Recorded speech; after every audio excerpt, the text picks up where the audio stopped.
क्या आप लोग मानव कंकाल जानते हो? कोई भी जानता है? आप अपने हैंड्स अप कर सकते हो। जो क्या होता है निर्भय मानव कंकाल?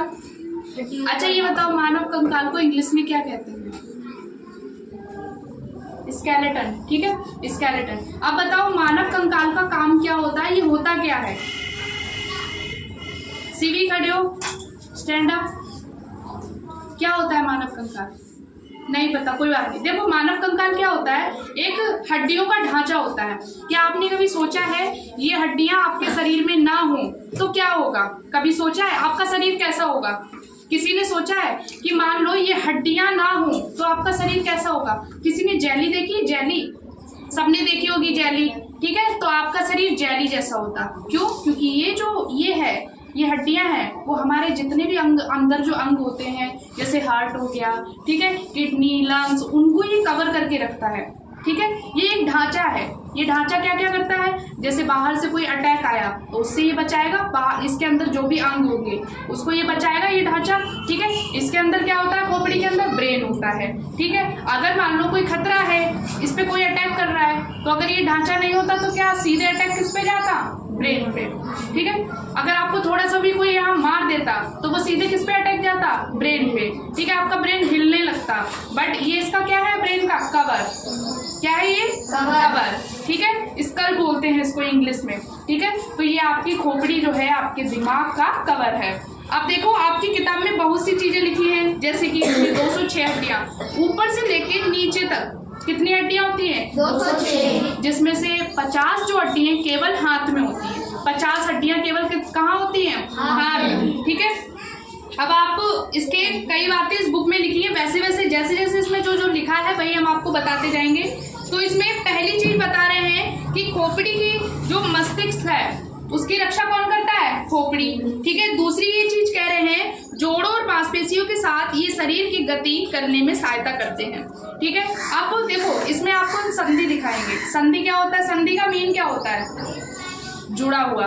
ठीक है, ये संधियां हैं। ये हड्डी इस हड्डी से जुड़ रही है तो ये क्या है? संधि हो गई। ये भी क्या हो गया? संधि हो गई। ये भी क्या हो गया? संधि हो गई। देखो ये आपकी भुजा है। ठीक है, देखो ये भुजा है, इसमें ऊपर वाली एक हड्डी है और दो नीचे है। ठीक है, तो आपकी इस बुक में कह रहा है कि हमारे पास अंगों के दो जोड़े होते हैं। फर्स्ट है अग्रंग जिसे भुजाएं कहते हैं, दूसरा है पश्चंग जिसे पैर कहते हैं। दो अंग हो गए, एक तो ये भुजा और एक ये पैर। दो अंग आपको समझ में आया? भुजा और पैर। ठीक है, और भुजा में एक हड्डी ऊपर है, दो हड्डियां नीचे हैं। एक हड्डी पैर में देखिए, एक हड्डी नीचे है, दो हड्डियां नीचे हैं। ठीक है, अब शरीर की सबसे बड़ी हड्डी कौन सी होती है? ये पैर की हड्डी, इसे फीमर हड्डी भी कहा जाता है, फीमर बोन। ठीक है, तो ये सबसे बड़ी हड्डी होती है। सबसे छोटी हड्डी कौन सी होती है? कान की हड्डी, ये।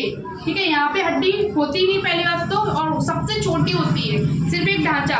उसके बाद भुजा और अंग, ऊपरी भुजा में केवल एक लंबी हड्डी होती है, ये वाली, इसे क्या कहते हैं? प्रगंडित।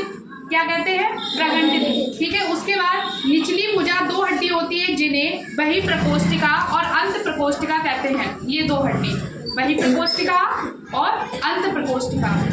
दोबारा देखिए, निचली दो हड्डियां होती हैं जिसे बहिःप्रकोष्ठिका और अंतःप्रकोष्ठिका कहते हैं। आगे देखिए, जांघ एक मजबूत अस्थि की बनी होती है, इसे उर्वास्थि कहते हैं। ये शरीर की सबसे लंबी हड्डी है। जांघ आप लोग जानते हो क्या होता है?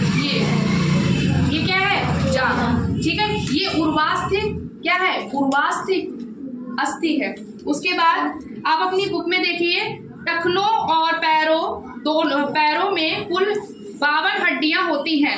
ठीक है, उसके बाद संधि वह स्थान है जहां दो हड्डियां मिलती हैं। संधि हड्डियों को गति करने और मोड़ने में सहायता करता है। संधि मुख्यतः दो प्रकार की होती है, चल संधि और अचल संधि। संधि मैंने आपको बताया।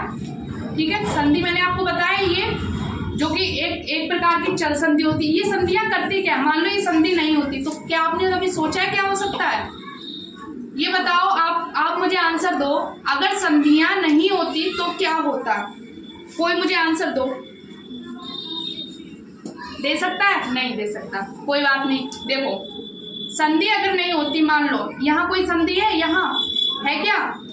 आप अपने अपने हैंड पे देखिए, जैसे जैसे मैं बता रही हूँ वैसे देखना। ये रहा आपका हैंड, यहाँ कोई संधि है, मोड़ के दिखाओ, मुड़ेगा यहाँ से, यहाँ संधि है, यहाँ मुड़ जाएगा, यहाँ है कोई संधि नहीं, यहाँ कोई संधि है, यहाँ है, मुड़ जाएगा। ठीक है, तो ये संधि क्या करने का काम करता है? मोड़ने में, मूवमेंट करने में।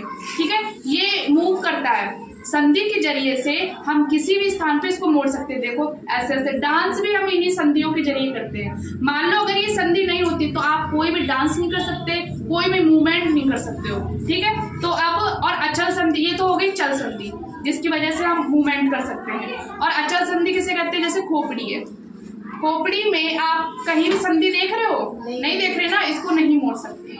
ठीक है, उसके बाद हो गई आपकी उपोष्टी संधियां, अचल संधियों के उदाहरण हैं। ठीक है, अब देखो मेरुदंड, इसे कहते हैं, इसको बैक ले जाएंगे, इसके बारे में थोड़ा बताएंगे। ये है मेरुदंड, इसको इंग्लिश में स्पिनल बोलते हैं, स्पिनल बोर्ड। ये ऊपर से लेके गर्दन से लेके नीचे तक होता है, देखिए। ठीक है, ये आपको सबको दिख रही है। अब ये करता क्या है, क्या करता है, इससे क्या क्या जुड़ा है आप देख रहे हो। इस मेरुदंड से ये पसलियां जुड़ी हैं कि नहीं जुड़ी है ना? यही एक, ये जो मेरुदंड है इसी के द्वारा ये हमारा पूरा शरीर रुका हुआ है। वैसे तो पूरा सबके द्वारा रुका, पर ये जो स्पिनल कोड है ये इसको रोके है, बैलेंस बनाए हुए है। अब ये जो पसलियां हैं ये मेरुदंड में आके जुड़ जाती है। इतनी चीज समझ में आई। अब ये पसलियां होती कितनी है? 12 होती है। ठीक है, 12 होती है। ठीक है, 10 आगे वाली और जो 2 लास्ट की बचती है वो मेरुदंड यानी स्पिनल कोड से जुड़ी हुई होती है। ठीक है, जबड़ा। तो आप